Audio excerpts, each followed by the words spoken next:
The Mormon missionaries just told Chris that their first prophet, Joseph Smith, went into the woods as a 14-year-old boy and that God and Jesus Christ both appeared to him. Let's see what Chris has to say about this.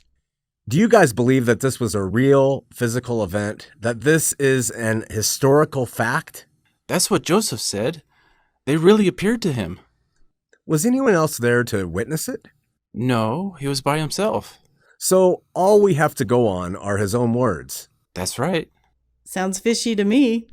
But I'm sure he told other people about it right away. His family, at least. I'm sure they knew all about it.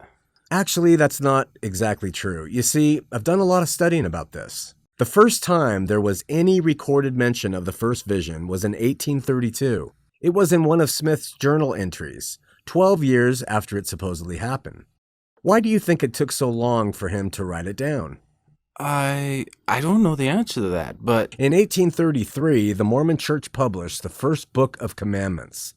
That was a book that had all of Smith's revelations to that point. And nowhere in that book is there any reference to the first vision. And when Smith wrote the church history in 1835, there was still no mention of it. Why? I don't know. The first newspapers published by the Mormon Church were in 1834 until 1836. There's no mention of a first vision. In 1835, Smith's lectures on faith taught that the Godhead is two separate personages. But again, no mention of a first vision. Then, in 1837, the first important missionary pamphlet of the church was written by Mormon apostle Parley P. Pratt. You'd think surely the first vision would be mentioned then, right? But it wasn't?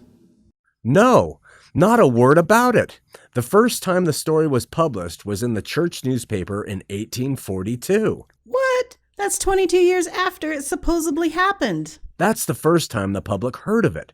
So until then, the missionaries had never even heard of their prophet's claim to seeing God and Jesus. I'm not sure that's true.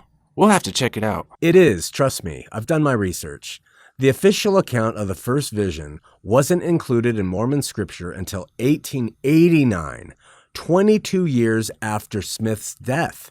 It wasn't until the early 1900s that the vision was printed in the missionary literature. Can you imagine all those early Mormons never even hearing about the first vision until years after it supposedly happened? Well, we teach it now, and that's the important thing. That's right. In fact, one of our prophets, Gordon B. Hinckley, said, I've got the quote right here, quote, "Our whole strength rests on the validity of that vision. It either occurred or it did not occur. If it did not, then that work is a fraud." I'm glad you brought that up. I want us to take a closer look at Smith's different versions of the first vision to see just how valid they are. Different versions?